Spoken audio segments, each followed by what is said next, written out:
Good afternoon, everyone. Welcome into the inaugural episode of the 2026 season of Bull Session here on WBCB. I'm Anthony SanFilippo, filling in for John Brazier here at Chickie's and Pete's in South Philadelphia on a wonderful Monday afternoon. Joined by John's regular co-host, Mickey Morandini. Hey, Mickey, good to see you. And today's special guest from Phillies Nation, Ty Daubert. So it's good to have you here as well, Ty, on the program, which is brought to you by Bucks County Water, BCWSA. We got to get into the Phillies, and we're going to talk about the opening weekend. They lost 2 out of 3 to the Texas Rangers. The next homestand begins tonight against the Washington Nationals, and we'll dive into all that, plus some other baseball stuff. But, Mickey, I got to start with this. Okay, because I got to get this out of the way. I've been thinking about it since John asked me to fill in on this show. So you're a Delaware County guy. I am. I'm a Delaware County guy. Okay.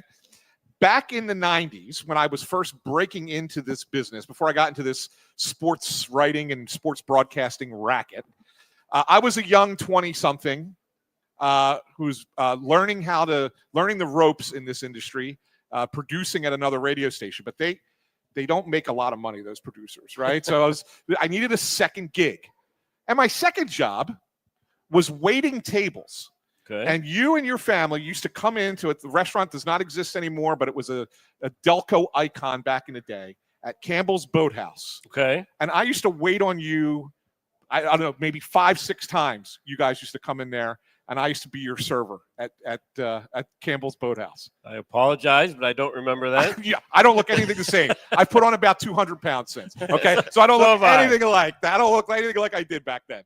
But the fact of the matter is, I just thought it was hysterical. I'm like, how funny is it that I used to be Mickey's waiter, that's and awesome. now we're doing a radio show together? Yeah, that's awesome. Probably I don't know if I had my third child. Yeah, probably two young boys. Had 2, I had 2 at the time, Jordan and Griffin. But yeah. That was a pretty good place. It was a good place. I can't believe it's not in existence anymore. It's not. It's a Wawa now. Big surprise. That makes sense. Wawa or a bank, right? Exactly. Anyway, so I just like to get that out of the way to get things started here on the program today. Guys, opening day was such a beautiful day, and it was almost like the perfect baseball scenario for the Phillies. You had great weather. You had a sold-out house. Christopher Sanchez on the hill. Pitches a gem of a game, 10 strikeouts, no walks through 6 innings. They wrap out 10 hits. They win the game, and you're like, all right, season's on, let's go. And then the next 2 games, they proceed to end up getting, until the nut crazy ending of the game Saturday, were 1 hit for 8 2/3 innings. They get 4 hits yesterday against the Rangers. And the offense just seems to be cold, struggling. What do you make of that? I mean, is there anything to make of that? It's only the first series of the year. That seems to be what the guys were saying in the clubhouse afterwards. Like, yeah, no worries, we'll be fine. But everybody's going to sit there and say, well, this is their big Achilles heel every year when they still haven't fixed it. Like, how do you look at that? Yeah, first off, it's 3 games. Yeah. It's 3 games. Second off, usually pitching is a little bit ahead of the hitting here early in the year. But this is who we are. Yeah. This is who we are. We're a team that can go and score 8 runs every game in a week, and we're a team that can score 1 run for 8 games. It's just who this team is. They're reliant on the home run. When they don't hit the home run, they do have trouble scoring. But I think this team is going to need the Bohms, the Garcias, the Stotts to be consistent. Because I think we know what we're going to get from Schwarber and Turner and hopefully Harper. But we need these guys to be consistent for this offense to really click. Yeah, I agree with you. But the funny thing is you look at this weekend, right? Worst opening weekend offensively that they've had since 2015. And the 3 guys that did hit were Brandon Marsh, Bryson Stott, and Justin Crawford. Right. Everybody else was terrible. Pretty much. Pretty much. I know Schwarber hits the home run and Bohm hits the home run opening day. But other than that, I mean, they only had 3 extra base hits over it was a 5 extra base hits over the course of 3 games. It is only 3 games. Rob said that there was he felt that they were a little anxious at the plate. Can you address what that's like? I mean, when you're trying to do too much, I mean, to me, it's like see ball, hit ball. But I mean, I guess there's a lot more nuance to it. Yeah, right? the first game is so important for hitters. You want to get that first hit out of the way. Maybe that first RBI, first extra base hit. That helps you to relax a little bit. So I can understand wanting to be a little anxious. You're in front of the home crowd. That's why I always like to start on the road, because you're not playing in front of your home crowd. You can relax a little bit more, get a couple of your firsts out of the way. Then you can come home and have some fun. But I can understand them being a little bit anxious, wanting to get off to that good start. But, my concern is really with Bryce, because I really wanted him to get off to a good start, because we know with Bryce, the less production he has, the bigger the swing gets, the more he starts, trying to pull the ball. So I'm a little worried that he's going to start getting frustrated up there and things are going to get worse before they get better. But yeah, there can be some anxiousness early in the season. The one thing with him is he wants to walk, and Ty and I were joking about this in the press box yesterday. He wants to walk, he said 140 to 150 times this year. He got his first 2 walks yesterday. Do you think that even if you're struggling a little bit, if you at least can show the discipline to get on base via the walk, that will prevent him from having some of that overswinging and getting out of himself a little bit? Well, it depends on how he's drawing his walks. You know what I mean? If he's taking good pitches to draw those walks, then that's a problem. Oh, gotcha. Right. He still needs to be an aggressive Bryce Harper. If he's taking the walks because they're trying to pitch around him or he's not swinging at bad pitches, that's great. But he needs to be aggressive at the plate. We don't need walks from Bryce Harper. We need production. Right. We need RBIs, home runs, extra base hits, those types of things. So he needs to be aggressive to do those things. Yeah, and I think one of the things last year, though, is he did get too aggressive, especially early in counts, and he was starting behind. It seemed at a couple points during the season, pitchers knew on the first pitch they could throw him something in the dirt because he was just really trying to take advantage of the first pitch and make something happen, and he was chasing. And I think whether he gets to that astronomical walk count, I don't think that's going to happen. It would be more than his career best, but by a good amount. But if he can start just in better counts, start up 1-0 versus 0-1, I think it changes everything in the way that pitchers have to come to him. And I think that's going to make a big difference as long as he's able to stick to that. And like you said, Mickey, if he doesn't start pressing and if he's in a slump, not feeling like he has to go swing at everything and be too aggressive, but that selective aggressiveness, that, when he's in that mode, that's when he's really at his best. Yeah, and we the funny part was we hit Nivaldi, right? Yeah. Which he's a really good pitcher. You're looking good. Then all of a sudden, game 2, DeGrom's not pitching now. We got a chance to, score some runs, and was that a reliever that came in? Well, Jake Latz is kind of like one of those tweeners. Like he's like a swing man mostly. He was fine. He pitched well against him, but that bullpen in Texas is pretty mediocre. I mean, I don't want to criticize professional athletes too much, but it's pretty mediocre by professional baseball standards, right? And yet the Phillies really just let them. Yeah. That game, too, was good. I think the most disappointing game of them all, because you get DeGrom out. Now, hey, let's score some runs. It's going to be a bullpen game. And we really didn't do anything that game. Yeah, it was a little bit of a struggle. Another guy who's struggling a little bit here to start the season, we talked to after the game yesterday, is Trey Turner. Got 2 hits the opening game, but he had some key spots. He came up with bases loaded on Saturday and struck out on 3 pitches. Chased 2 balls out of the zone on those 3 pitches. And then yesterday, in a complete rarity, he grounds into 2 double plays, one to end the game. Not that it mattered at that point; it was 8-3. But the thing of it is that Trey's a guy who wins a batting title a year ago, puts up good numbers, and yet I seem to think that there are times when you look back at Trey Turner's season and go, what were the big moments in Trey Turner's season? Like, can you remember the big moments? And you have a harder time remembering them, right? Like it's almost like his production is sneaky quiet, but then when he's not going well, you notice it even more.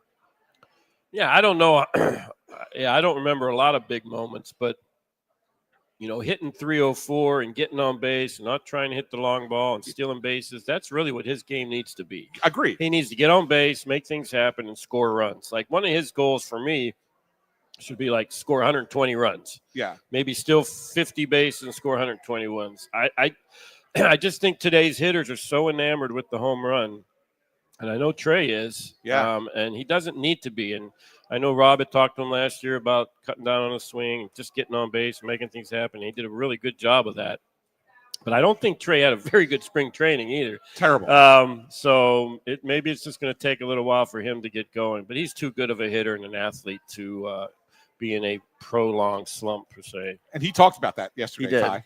Yeah, he mentioned the way it seems to go is when he has a terrible spring, he has a better season. And when he has a great spring, like he did in 2023, his first year with the Phillies, good spring, great WBC, he had a really bad start to his first year with the Phillies. So I think Trey is sort of hoping that trend continues. But I think the thing with him is, like you said, it can feel a little underwhelming at times. Like the moments aren't always there, and you look at the numbers, and they are pretty good. The last 2 seasons, he's been pretty productive. But at the same time, I think they need a little more out of him. When you sign a long-term, 12-year, $300 million contract, the way you look at that is when you sign someone for that long, you need the first few years to really be home runs, that's where you're getting the most value.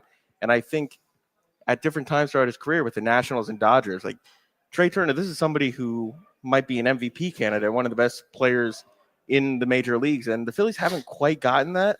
I know he had a really solid overall season last year that maybe you consider him, maybe on the ballot, but it's not that surefire thing. So I think Phillies could really use one of those Trey Turner years on offense that he put up with the Dodgers or Nationals, where he can be really dynamic and he does have the average, but he's also putting the ball in the gaps or over the wall a little bit more than he did last year. So I think we'll have to see if that spring training trend continues, if he's able to turn around. But the Phillies could really use that because I don't know.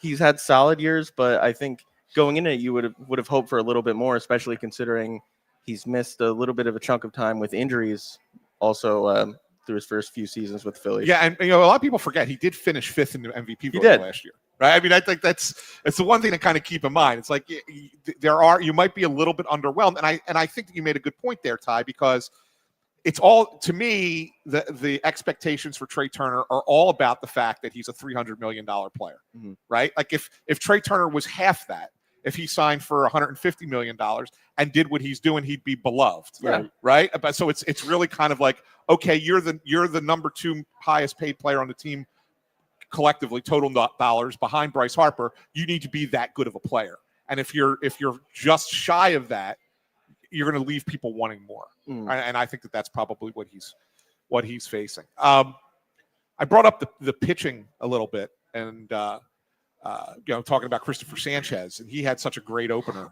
and proves that this is not, last year was not just a fluke, or the year before that was not just a fluke. He's certainly one of the top pitchers in the sport right now. I think when you look at the other 2 starts, they probably, left a little bit to be desired. Nola's wasn't as bad. Did give up 2 long balls, but 3 runs over 5 innings. Maybe you want him to go longer, but wasn't terrible. He had 7 strikeouts. That was okay. I think the surprise for everybody was Luzardo yesterday, giving up 6 runs, 6 hits in 6 innings. Couldn't get Andrew McCutchen out. Andrew McCutchen didn't have a job a month ago, and now all of a sudden he's hitting home runs and doubles and driving in all these runs. I don't know. I don't put much stock into one start for a pitcher. I mean, Paul Skeens got rocked in his first start too, right? So I don't put a lot of stock into that.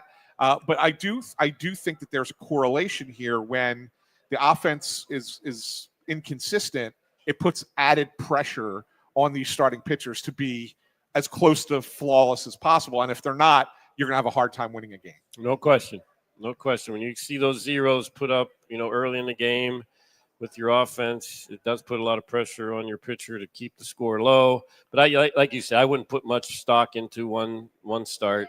We know Luzardo's got a tremendous arm, an array of pitches. He pitched very well in spring training. And with Nola, his nemesis is the home run ball. He gave up a couple home runs, but he kept them in the game. 3-0 going into the 6th inning. You're in the ball game. So we know the starting pitching is this team's strength, and I truly believe it will be this team's strength. So we'll see how Washington goes with Walker and Painter. Two very interesting games coming up here with our starters. Hopefully they can keep us in the game and this offense can get rolling a little bit. Yeah, well, we'll talk about Andrew Painter when we get back. Obviously, he's going to make his major league debut tomorrow night, Tuesday night, against the Nationals. But I also want to talk to Ty a little bit about Zach Wheeler and his rehab, because Ty was up in Lehigh Valley for that rehab assignment. Also got to see Ryan Kirkering. You can talk about that one too. And we'll do that here on Bull Session when we return on WBCB.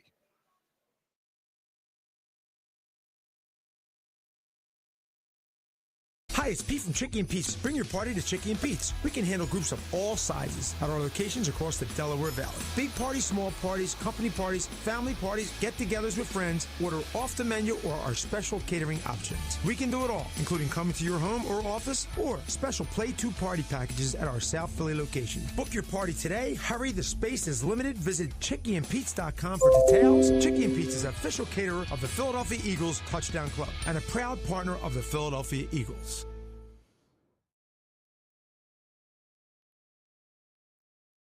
Need auto service in a hurry? No one offers more service centers than the Peruzzi Automotive Group. More certified trained technicians to get you in and out. Appointments available within 24 hours. All makes and models. PA state inspections and emissions to major work including collision. All located on Route 1 in Fairless Hills. Visit any Peruzzi dealership for fast service. Peruzzi Buick GMC, Peruzzi Nissan, Mitsubishi, or Mazda, and their collision center. Hey BCWSA customers, this is Tommy Green from the 1993 National League champion Phillies. My friends at BCWSA are committed to providing us with safe, reliable water and sewer services. They operate state-of-the-art treatment facilities, provide clean drinking water, and make much-needed investments to protect our environment and ensure a sustainable future. Learn how BCWSA's investments help grow and serve our communities. Visit bcwsa.net. BCWSA, prove it. Penn Community Bank, we're your financial partner for all of life's moments. Our checking accounts are designed with you in mind, providing convenient access and 5-star mobile and online banking services to help you achieve your goals. Right now, you can earn a $350 cash bonus for opening a qualifying new checking account with direct deposits in the first 60 days. Visit PennCommunityBank.com/cash bonus to learn more. Penn Community Bank, here we grow. Offer terms and conditions apply. Limited time offers subject to change. As for full details, member FDIC. And we are back here on Bull Session, WBCB, live from Chickies and Pete's in South Philadelphia. Be sure to stop in here, Chickies and Pete's, before every Phillies game. Grab a bite to eat. They got some great food here. I just ordered the Ultimate Tailgate Burger. The Ultimate Tailgate Burger is one of my favorite sandwiches. They do is they put a crab cake on top of the burger. Ooh. You wouldn't think you go little land and sea together, Yeah. but they do a nice job with that burger here. It's a good one. And I get the crabby sweets. I know you got the crab fries, Yeah. Ty. Crabby sweets is the way to go. The sweet potato fries. Delicious. So always do yourself a favor when you come down to Chickies and Pete's and grab a bite before the game. It's a good thing. All right. I want to talk to you, as we said, I want to talk about Andrew Painter and Zach Wheeler and Ryan Kirkering. So let's start with Andrew Painter because we'll kind of look ahead now. He gets to make his major league debut tomorrow against the Washington Nationals. Had an okay spring. I mean, it got better, I think, as the spring went along. His last start was by far his best start of the spring. I know everybody's got great expectations for Andrew Painter because we've been hearing about him for 3.5, 4 years now, right? And the day is finally arriving tomorrow. Mickey, from your experience, when you're a rookie pitcher, what should the actual expectation be? But it's not the fan expectation, but the actual expectation of what a rookie pitcher should look like. Well, what is he? 6'7", 6'6"? Yeah. That's a good start right there. 6'6" and built like a brick house. Yeah. But he's got outstanding stuff. They've really brought him along, obviously, really slowly, trying to take care of his health with the surgery and everything. But I think just improvement as, with each start. I don't know what we're going to get tomorrow. He's going to be probably nervous as heck, pitching his first big league game in front of the home crowd. Hopefully he can get through the first couple innings, without, too much damage so he can just settle in. But it's probably a good team to face in Washington. I'm not sure. I haven't followed the Nationals, but I'm sure I don't think their offense is one of the best in the league. Got so a couple good players. Yeah, I know they're young, but so hopefully he can go out there and keep us in the ball game. And just like I said, get better with each start, get more confidence with each start, stay healthy. I'm sure they're going to really monitor his pitches. I would be surprised, especially early in the season, if he even ever goes past 5 innings. But just keep us in the game, give us some innings, and like I said, just keep improving as he gets deeper into the season. I think the thing with Painter's debut is that because it seemed like he was probably going to make the team as a teenager back a few years ago, and they said the July-ish thing last year, and then that never happened. He never made it up. That a lot of the sentiment here, I think, from fans is sort of like a oh, finally. It's not that anticipation because they've just been hearing about it for so long that I think people are. I don't know if they're excited in the same way that you would be if he was drafted out of college and he's coming up at 23 years old or something like that. But I think it's going to be really exciting, and I think that Painter has the chance to maybe re-excite people about his potential if he comes out and he looks sharp and he shows off what made him one of the top prospects. But I think people are, I don't want to say they're not tired of Andrew Painter, but they've been hearing about it for a long time, and it's not that same buildup as if he cracked the rotation in 2023 or you know how it went. Just it's been a long time. Well, this is my worry though, Ty, because my worry is because of the fatigue of hearing about Andrew Painter, that if he comes in and is just mediocre or has a bad start, that the immediate sentiment from the fans is going to be, this is what we waited all that time for, right? Yeah. And it's wrong. I'm not trying to say that that the fans are right if it would be right doing that. You got to give the kid time. But that's my one fear, and that you don't want to put the pressure on him, just because he had like I said, a mediocre or a bad start. But I think the other thing is he really, for all the hype that he has gotten, he really hasn't been dominant. No, right. At least the last few years after his surgery. He wasn't very good last year. His command was not good. He wasn't overly dominant in spring training. Like you said, he did have a really good last start. So I don't know what fans are thinking, to be honest with you. I don't know if they're super excited or if they expect him to just come out and dominate. The hype is – I don't know, has kind of gone away a little bit, I think, from the draft day. But like I said, he just needs to go out there, have confidence in himself, and pitch deep into the ball, as deep as he can into the ball games with his pitch limits. And Anthony, like you said, like there might be some harsh reactions if he doesn't look sharp, but I think you also have to separate. I think it's fair to be looking at him with a bit of a critical eye, not for anything of his own fault, of just, does the stuff compare to the way it did before his surgery? And I think that's going to be honestly the most important thing to monitor throughout the season. Is he able to have the zip on his fastball like he did before he got hurt a few years ago? And is he able to carry that kind of stuff through his starts as the season goes on? You want to expect that maybe at the start of the year, but I think it has to be, even though it's tough to balance that, because the Phillies are a team with World Series expectations, aspirations. So it is all about the results with the Phillies, but with Andrew Painter, it can't always be about the results right away. It has to be more about how does he look, how is the stuff playing, and is he able to adapt? And that's sort of a tough thing to do when you're a rookie showing up for a veteran team that has these really high goals. And that's sort of a tough balance that people in the organization and the fans and everybody are going to have to make. It's going to be sort of a different dynamic that they haven't had the last couple of years because they've been so veteran, and now they're infusing two rookies into the team. Yeah, and I think when you think about it, I mean, obviously, and we're going to get to Wheeler here in a second, but, once Zach comes back, I mean, Painter just kind of slots into the number 5 role. The number 5 spot in a rotation is usually lower expectations anyway. So I think you're right, Ty, that maybe you could kind of, look at the numbers differently than looking at the actual how the stuff is playing, right? I just worry that it's a different day and age where everything is so scrutinized.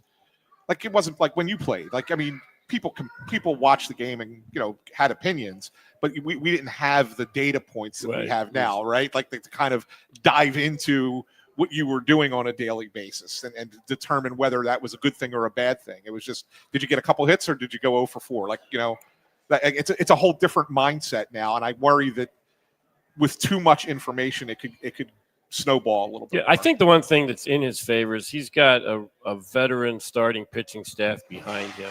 So I'm sure Wheeler and Nola and Taijuan Walker and these guys have been in his ear since day one. This is what to expect. Don't worry about the hype. Just go out and be yourself, things like that. So that's one thing I think that will really help him is the Wheelers, the Nolas, the people that have been through what he's going to go through now. Ty, you were up in Lehigh Saturday. You got to see the first real rehab start. I mean, I was down in Clearwater when he when he faced live hitters for the first time, and then he did another minor league appearance, which I think you were at as well. And that was with no outfielders. No right? outfielders. No outfielders, and he finished his second inning too quickly, so they were sort of like, actually, batters, get back in there. We got to get him up to his pitch count. It was not a real game like atmosphere. Yeah. So and Rob called that a half a game is what he called it. So this was the first time he actually pitched in like a real game Saturday. I wanted to kind of get your impressions of what you saw out of Zach up against Toledo, the Detroit Tigers minor league system team. Sure. So it was more of a real game setting. It was still, of course, minor league baseball. Some ridiculous stuff going on. Because Zach Wheeler had his rib removed, put it in his closet, like he said. They had an all-you-can-eat ribs promotion. They were wearing these 250th American anniversary jerseys with a giant eagle on the back that were pretty absurd. But it was a real game with real hitters and umpires and outfielders, and Zach Wheeler, for the most part, looked like himself. And I think that he said after the game that I asked him, why did you want to come up to Lehigh Valley to pitch when a lot of guys might have stayed back and just stayed in Clearwater for a couple weeks until they were a little bit closer and then made maybe one rehab start in AAA or AA. And what he said was he wanted it to be that game-like feel against better hitters and not the lower level minor leaguers. He wanted it to be against AAA guys, maybe some guys who are prospects that are close. Some others are former major leaguers, and to have just that routine of going through an actual game. And probably doesn't hurt that it was pretty chilly on Saturday. If he's back as quickly as it looks like he's going to, he's going to need to pitch in the cold. So that's why he wanted to do it, and he looked like himself for 3 innings through 38 pitches. His targeted goal was about 45. He came a little bit short, but nothing too wrong with that. His fastball in the first 2 innings was about 94. In the third inning, it dipped 1 tick to 92, 93. His curveball was really sharp. It had a lot of movement on it. He said he felt good with his splitter, and he threw his entire pitch mix. So it looked a lot like Zach Wheeler, not mid-season form, because that fastball velocity still needs to go up, and I think he thinks it will. He said that he's still down about 10 pounds from his usual playing weight because after he got the surgery, everything like that, he lost a little bit of weight, so he's going to look to add that during the season. But just seems like it's part of the progression, and he looks like the Zach Wheeler you're accustomed to seeing, even if he is a little bit lighter and the fastball is not quite there. So he's going to pitch again next Friday. Rob Thompson said this upcoming Friday. Rob Thompson said yesterday, and seems like he's only a few starts away from being back with the Phillies rotation. Yeah, it's pretty impressive. Now, Mickey, it's interesting that that he wanted to go and face live hitters. I'm sure you had a rehab assignment during your career. I didn't. You didn't? No. I did not. Wow. I was only on the DL once, and I did not have to go down. I went right back to the big leagues. So. Okay. All right. Well, so you got me there. But I guess so. Maybe I'll ask the question this way: Is there a greater benefit for him doing what he did, facing AAA batters in 40-degree weather, versus continuing the rehab down in Clearwater? I think so. I think facing possible big league hitters, in an atmosphere where it might be a little cooler, where you're probably going to be thrown in some cool weather. a little more intense, that type of thing. I think that's good for Zach. I saw him in spring training in the locker room. I'm like, man, he's really skinny. Yeah. So he does need to put some weight back on, and I think as the weight gets back on, the velocity will go back up. But yeah, obviously we need Zach Wheeler in this rotation, and just keep him healthy. He looks good. He was throwing strikes, you said. Yep. He had all his pitches working, so that's good to see. The initial report was maybe early May, mid-May, and we may get him in a few weeks, so that's a bonus for this team. Definitely a bonus, and we'll talk about a potential target date for Zach Wheeler to be back pitching for the Phillies. We'll talk about that after the break, and also I want to dive into the ABS a little bit when we get back from the break, because it's been, in my mind, a game changer in Major League Baseball. I'm going to be curious to see what Mickey thinks about it, and we'll talk about that when we get back here on Bull Session on WBCB.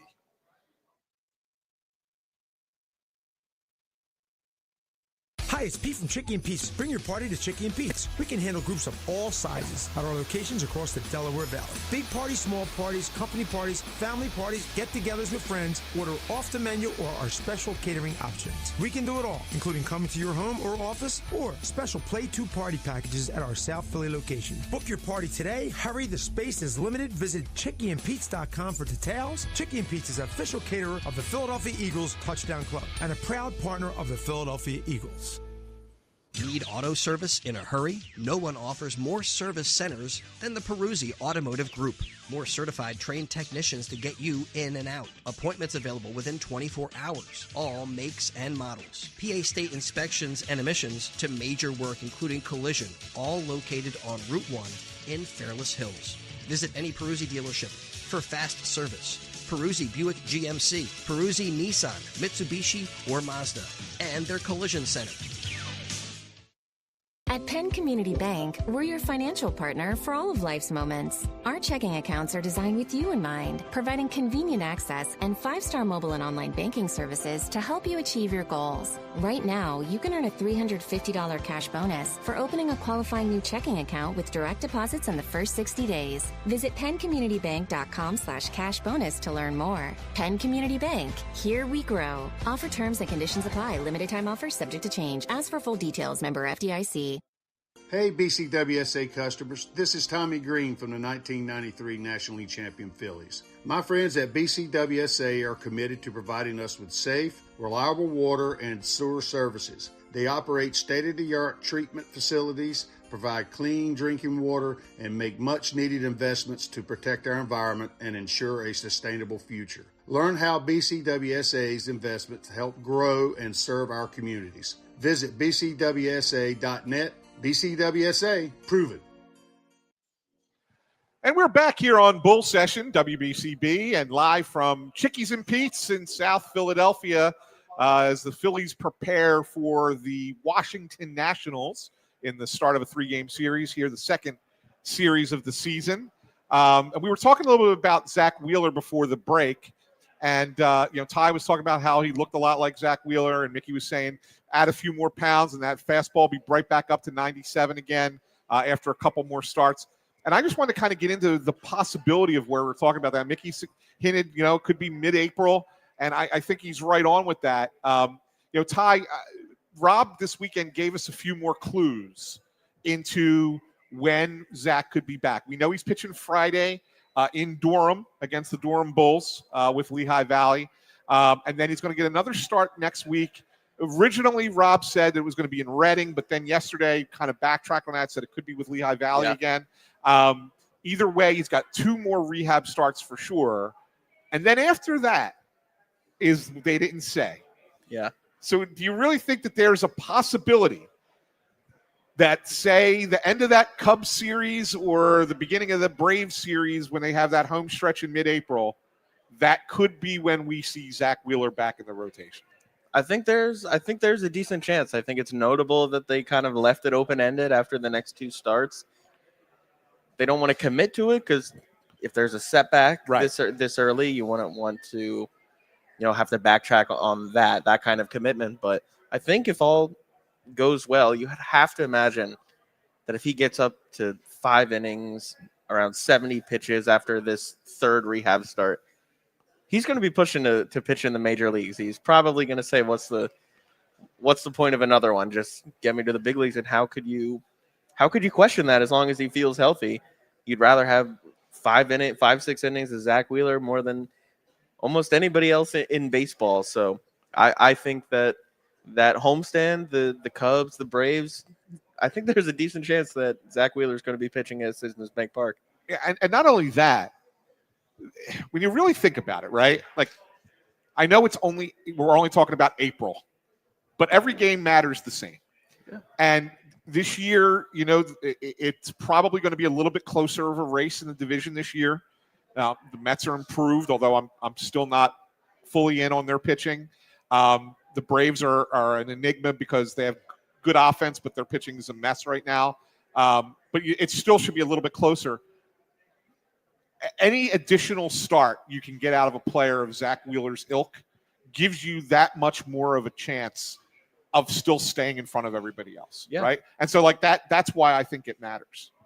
Well, if you look at last year, we were one game away from being a number 1 seed, correct? Yeah. And if we are number 1 seed, we don't have to deal with the Dodgers in the first round. Yep. So, yes, every game is important, especially when it comes down to late September. So, no disrespect to Taijuan Walker, but if I have a chance for Zach Wheeler to go out and pitch and give us 75 or 80 pitches, I think you'll take that. We'll take that. You'll take that. Absolutely. Absolutely. Another guy who's been rehabbing is Orion Kerkering. He had a really good inning on Saturday. Ty, you saw that as well. 10 pitches, I think it was, 7 strikes, topped out at 97. I would anticipate that, again, barring anything going completely wrong here in his remaining outings in his rehab appearance, that he'll be back day one of when he's able to come off the disabled list on April 7th. Yeah, I asked him just that in Lehigh Valley, do you think this will be the 15-day minimum, which they were able to backdate it a little bit before opening day, so it won't even be the first 15 full days of the actual season. But he thinks that, barring any setbacks, he should be able to get off the injured list as soon as possible. It's not quite his decision, so he deferred to the Phillies a little bit, whatever they think is best. But he feels like he's on the right path, and like you said, he zipped right through that inning. 10 pitches. Something to note, he threw 2 splitters. He sort of cruised so quickly that he didn't get to really work in that third pitch, maybe as much as he would have liked. But the development of the splitter, I think, is an important development for him, because he needs that sort of third pitch to play off his 2 fastballs that he uses and the slider. So he's looking to add that in, just a different way to put away hitter is something he's struggled with, especially in bigger moments at times over the past couple seasons. So I think having that third pitch, the splitter, could make him just a lot less predictable, which I think would be important for him. And it seems like the Phillies are going to get him back soon. Yeah. Now, Mickey, obviously the way last season ended was not memorable for Orion Kerkering. There were a lot of fans who were very upset with that, but very accountable guy, took it in stride, has really kind of put that behind him. When you look at him coming back in a week or so, how important to this bullpen do you think Orion Kerkering ends up being, even though you have guys like Duran and Alvarado and Brad Keller back there now? Do you still view him as a significantly important piece of the bullpen? Oh, absolutely. With the stuff that he has, he's probably not going to be much of an 8th or 9th inning guy, I wouldn't think, unless, somebody needs a day off or whatever. But, that 6th and 7th inning, especially with this team, because, Painter probably isn't going to go more than 5 innings. Wheeler early might not go deep into the ball game. So we're going to need that 6th and 7th inning guy to come in and shut down the door. So he was going to be a very important part of that bullpen, especially early in the year. Yeah, sure. Yeah, absolutely. So it'll be interesting to see. He's supposed to go, Ty, if I'm not mistaken, back-to-back Tuesday, Wednesday with Lehigh. That's the plan as of now. Lehigh at Durham. Maybe he throws a lot of pitches in one of those outings, and they move it around a little bit. He needs a day off, and then he goes Thursday, Friday, back-to-back, something like that, I guess is possible. But the plan, I think one of the boxes he wants to check off is going on back-to-back days sometime before he's activated. Yeah. So I think that's what lies ahead. But Ryan Kirkering will be back pretty soon as well. One of the things that we saw over the weekend for the first time in Philadelphia was the use of the robot umps. The ABS system is now part of Major League Baseball. We got JT Realmuto is so far 3 for 3 on challenges, and I anticipate that he will be a very good challenger of balls and strikes when he's catching. The hitters haven't been as successful. Justin Crawford had a failed challenge. Kyle Schwarber had a failed challenge in a big spot. The interesting thing there is he challenged what was an actual strike, and then the very next pitch he gets punched out on was a ball. And it's interesting because Ty knows this. We sit right behind the ABS computer in the press box, so we get to see every pitch, whether they're challenged or not, whether it's a strike or not. And that pitch that he got punched out on was below the zone, was a strike, was a ball. He would have ended up, if he challenged that one, if he had the challenge left, would have made a difference in that at bat. Mickey, obviously, this is something that's brand new to the sport and could have a major impact. At least I believe that. I wanted to get your take on it as somebody who played the game. Obviously, you didn't have the ability to challenge calls back in your day. But what is your thought on this being brought into baseball now and how it could impact the game going forward? Be honest about it. Come on, I have now. Mixed feelings. I really do. Okay. Because, 20 years ago, there was so much human element in the game. Yeah. And it pretty much is all gone. Yeah. There's no more human element in this game anymore. With replay and now the strike zone and just all kind of different things. I understand. I know the people today are going to love this new system. They're going to love it because you want the call to be right. So I understand that. And believe me, I had who knows how many balls called strikes and strikes called balls, countless number in key situations and during the game. But I like the human element of sports, and it's just gone. Yeah. And that bothers me. Well, so one of the things that I don't think people think about, you talk about the human element, and I think that the human element, as far as what the umpire calls, is certainly gone. But another thing that nobody really talks about that I think might be missing here, and this is where the one thing that I don't like about it is, as let's say you're up there as a batter, and umpire calls a strike. You ask him, where did you have that? Was that on the outer half, or right? Was that up? Was that still in the top of the zone? Now that back and forth, whether it's between a batter and an umpire or a catcher and an umpire asking those questions, trying to determine the strike zone for the pitcher or whatever the case might be. I mean, an umpire can sit there and go, challenge me if you don't like it, right? I mean, like, seriously. Right. And I think that human element, that give and take between player and umpire, that's the part that's going to be missing. For sure. And I think that's the thing that could hurt the game a little bit. Yeah, there was a lot of conversations like that. You have a low strike called, and you don't ever turn to the umpire and ask him. You just kind of ask him with your head turned. Yeah. Is that as low as you're going to go? Yeah. And you get a yes or a no. Or is that as far as outside as you're going to go? Yes or no? And yes, those conversations went on all the time. And I know the catcher was working the umpire a lot. Hey, that's a good pitch, Yeah. And with this new system, you're right. You really don't need to do that anymore. So it could hurt the game a little bit for sure. Yeah. But I also think it could help. And this is where the Phillies have a little bit of an advantage, is a guy like, Realmuto. And I don't want to forget Marchand. He was pretty good in spring training with it. If you're really good at catching pitches and knowing the strike zone, you can impact the game just by, helping your pitchers out. This is the new framing, right? Like, you no longer have to worry about framing pitches. You don't have to frame it at all. At all, right? To be honest with you. Right? But now you can be so good at this, is just knowing the strike zone, that if you feel an umpire gets it wrong, and look, they're missing by less than a quarter of an inch on some of these calls, and the catchers are tapping and getting it right. Like that could be a huge advantage for the Phillies this year to have a guy like JT back there. Yeah, I think a veteran catcher is huge. I think rookie catchers or young catchers are going to be a little hesitant to do something like that. And JT obviously knows the strike zone very well. He's a very good framer. That could be a really big advantage for the Phillies. Yeah. What are your? I know we got to take a break, but real quick, Ty, what are your thoughts on it? On the ABS, I used to umpire when I was younger. I have mixed feelings. I was an umpire when I was a teenager, so some of that stuff, like, I miss it, even though I'm pretty young, and I like certain aspects of old school baseball that I didn't actually get to see that much firsthand.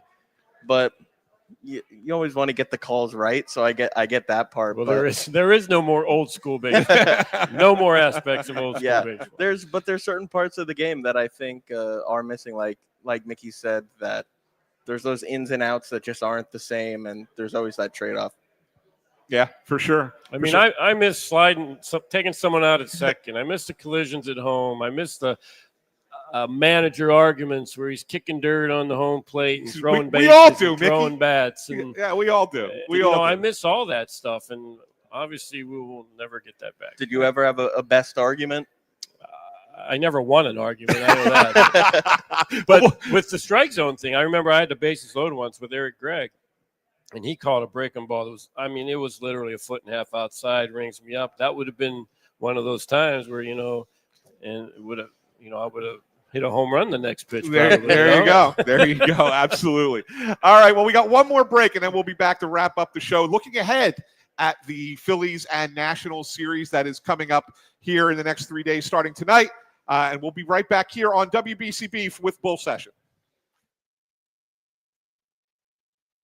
Hi, it's Pete from Chickie and Pete's. Bring your party to Chickie and Pete's. We can handle groups of all sizes at our locations across the Delaware Valley. Big parties, small parties, company parties, family parties, get-togethers with friends. Order off the menu or our special catering options. We can do it all, including coming to your home or office or special Play 2 party packages at our South Philly location. Book your party today. Hurry, the space is limited. Visit chickieandpete's.com for details. Chickie and Pete's is official caterer of the Philadelphia Eagles Touchdown Club and a proud partner of the Philadelphia Eagles.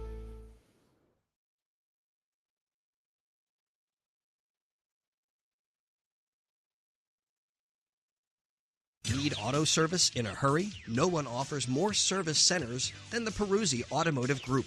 More certified trained technicians to get you in and out. Appointments available within 24 hours. All makes and models. PA state inspections and emissions to major work including collision. All located on Route 1 in Fairless Hills. Visit any Peruzzi dealership for fast service.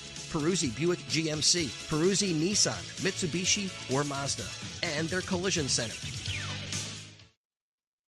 At Penn Community Bank, we're your financial partner for all of life's moments. Our checking accounts are designed with you in mind, providing convenient access and 5-star mobile and online banking services to help you achieve your goals. Right now, you can earn a $350 cash bonus for opening a qualifying new checking account with direct deposits in the first 60 days. Visit PennCommunityBank.com/cash bonus to learn more. Penn Community Bank, here we grow. Offer terms and conditions apply. Limited time offers subject to change. As for full details, member FDIC.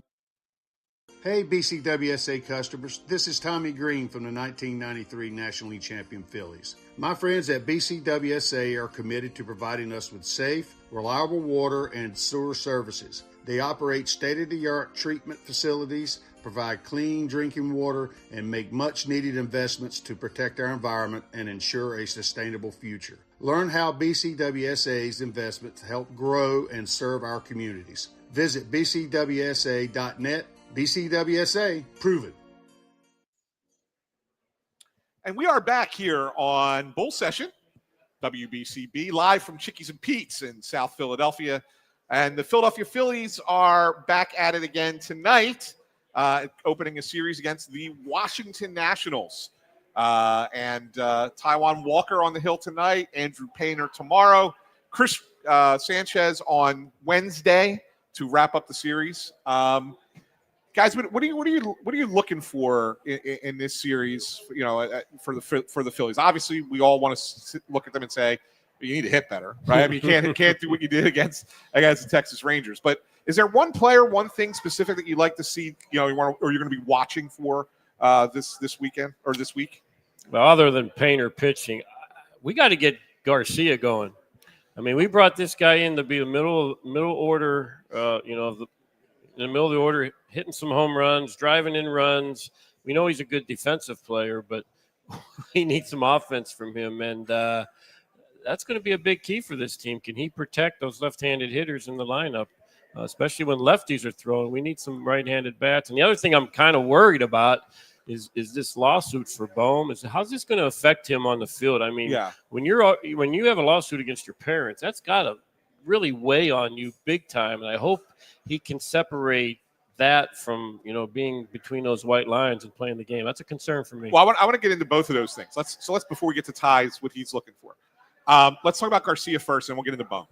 So Garcia, the one thing I will say, the positive I will say for him is he hit some balls hard against the Rangers, right at some people. Right, he had the line drive up the middle. The second baseman made a nice play. Third baseman made a diving stop on him in the opener. And then his sacrifice fly was like 104 miles per hour. I think it was 106. 106 off the bat. Just a line drive at the left field. So he did hit a few balls hard. So I say, okay, that's good. That's the good. Here's the bad. In spring training, he struck out 5 times in 49 plate appearances. In the 3 games against Texas Rangers, he struck out 5 times. Right. And he was chasing pitches out of the zone, which was the thing that he was supposedly not going to do. So here's my question for you, Mickey. Adolis Garcia's been around for a while. He's been in the league for a long time. He's a veteran player.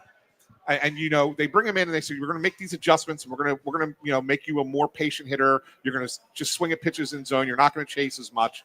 And then right off the bat, he starts chasing again. Is it that hard to break that habit? You know what I'm saying? Right? I mean, he did for 3 weeks in spring training or 4 weeks in spring training, but now that the games are on, he reverted back. Well, let's throw out spring training at bats because there's no pressure. Right. You can, hitting in spring training and hitting in Philadelphia in front of 50,000 fans is completely different. So it is tough when you're a free swinger and you swing a lot of bad pitches. It's tough to change your approach. It really is. And I think we could deal with the strikeouts if we got the production with the home runs and RBIs. I know he had a really good year. Was it 3 or 4 years ago? He had the really good year. When they won the World Series. And then he's really struggled since then. So, where's the confidence level? Playing in Philadelphia is different than playing in Texas. There's a lot more pressure here. I would think he'd be relaxed because he's playing with a handful of superstars in his team. He could fit right in the lineup. He shouldn't be putting pressure on himself, but he needs to swing at good pitches just like they all do. We talked about this last year with this team, and Rob made a point of it that we need to be more selective and swing at better pitches, and I think we did a better job of that overall last year. But once again, you had said, the nervousness of opening day and getting antsy, and hopefully that's what the first series was, and he can get into a little bit of a rhythm here and get going. It was sort of a weird opening series for him. Like you said, he hit some balls really hard and nothing to show for it. And he makes like a really nice play on Saturday in the field. Then on Sunday, he loses a ball in the sun when, like you said, Mickey is a good defensive player. I think you're right to make that point. He's a really key factor for this team, especially if he's going to be hitting 5th, 6th, somewhere in that range. This team last year was dying for right-handed pop in the middle of the order, and it never really materialized on any sort of consistent basis. And maybe it's a stretch to expect him to be better than he was the last 2 seasons, 2 years that were really down. But at the very least, he's usually good to hit 20 homers in a season, and the Phillies are going to need that. But anything more, anything close to that 2023 season, maybe not the playoff run he put on, but just that overall all-star season, they could really use that because the right-handed pop in the middle of the order wasn't there last year. Yeah, and then your other concern, Alec Bohm. Here's the interesting thing, and I've been thinking about this. 2 years after the 24 season, there were a lot of rumors that he was going to be traded, and then he wasn't. And then after the 25 season, the rumors came back again, but this time it was almost definite because if they had signed Bo Bichette as they thought they weren't doing, and they said we expected to do it. We thought we had a deal done. Alec Bohm wasn't going to be here. Yet here he is. He's back again. And I started to wonder, like, have we underestimated his mental toughness? Like, I know that there's been a lot made out of the fact that he slams his bat or he throws his helmet or whatever. And he had that famous moment where he hates this place, and all that stuff. Like, have we underestimated it? Because if you're able to come back, if you're able to deal with what he's dealing with now, which I hope it gets resolved with his parents and that lawsuit thing, and you come out in the first game after that gets announced, and you hit a big 3-run home run, like, have we underestimated that about him? Or is there, is he just going to continue to be just the guy that he is? That's a tough call. I don't think we've underestimated it. I think we're going to find out a lot more about it in the next few months with this lawsuit. But I think that's been a big part of his problem is his mental toughness. And, he probably never failed in his life until he got to the big leagues. Right. I mean, he was always a good hitter. He always hit for average and drove the ball. And then all of a sudden, I think it was 2 years ago, he went through that extended slump. And that's when we started to see things come down for him a little bit. So I don't think we've underestimated his mental toughness, but I think we're going to find out in the next few months, really, if he has mental toughness or not. And I think the thing with Bohm and the perception of Bohm is, like, a lot of people are hard on him and maybe tired of seeing him because he's been the Phillies' cleanup hitter on a team that hasn't hit enough and gotten enough right-handed pop over the last few seasons. And some of that isn't even his fault right. In that he's not really a cleanup hitter. He's not, and he was a number 3 overall pick at one point with a lot of potential, a super big prospect. But I think it's been apparent that he is what he is for the most part over the last few years. And the Phillies, they weren't able to go get Bo Bichette like they thought they were going to do. And before that, they didn't really make an attempt to go make a huge upgrade for that cleanup spot in the year before. And Alec Bohm, in his unconventional way, is their best option when he's at his best. He's able to hit the balls in the gap, rack up a lot of doubles, but it's not exactly his fault that he is the best option. The Phillies haven't made an upgrade there, and they tried this past offseason, and it didn't work. But a lot of the heat he gets, it's understandable why people are tired of seeing Alec Bohm as the cleanup hitter, but it's not really his doing. It's just where he gets penciled in. And I think if he was a number 6 hitter, that it would be a lot different. Everybody would be fine with him if he was the number 6 hitter. Totally. And he hasn't performed the way he did at the start of that All-Star season a couple of years ago. And you could certainly point that out and criticize him for that. But I think a lot of the criticism has to go to the Phillies as well for knowing what he is and not being able to pull off an upgrade or choosing not to upgrade at different points. We have a couple minutes left. I just want to get your if there's anything you're looking for in these 3 games, Ty. I think seeing what Bryce Harper does after a poor first series. Yeah. I think after the way this offseason rolled out with what Dave Dombrowski said about can he be a lead and Bryce wearing the T-shirt, even though he said it wasn't a motivator. But I think Bryce, everything this season is going to revolve around how does Bryce respond after something of a down season last year. It was still a good season, but it wasn't an elite season as we heard in the fall. And he was 1 for 11 in that first series with 2 walks. He's batting, only after 3 games, 0.91. Phillies, this is the simplest of points. I'm not breaking any news. When Bryce is at his best, the Phillies are a different team. When they went to the World Series in 2022, Bryce, in a lot of ways, carried them there, at least offensively, in addition to all the other factors. So Bryce Harper is the guy to watch on this team, and seeing how he responds. Like Mickey said before, you don't want to see him pressing after a bad first series. So he'll be someone to watch as they go out there for the next 3 games. And let's see where we're at. We have Washington, Colorado, and San Francisco. Yeah. 3 very beatable teams. Yes. Let's see where we're at after those next 9 games, and then we come home. Maybe I don't know what that adds up to, 12 games. Maybe we're 8-4, maybe we're 7-5, and people were feeling a little bit better. Feeling a little bit better. That's exactly right. That's for sure. That's for sure. Well, that'll do it for us here today. Thanks to everyone here at Chickies and Pete's in South Philly.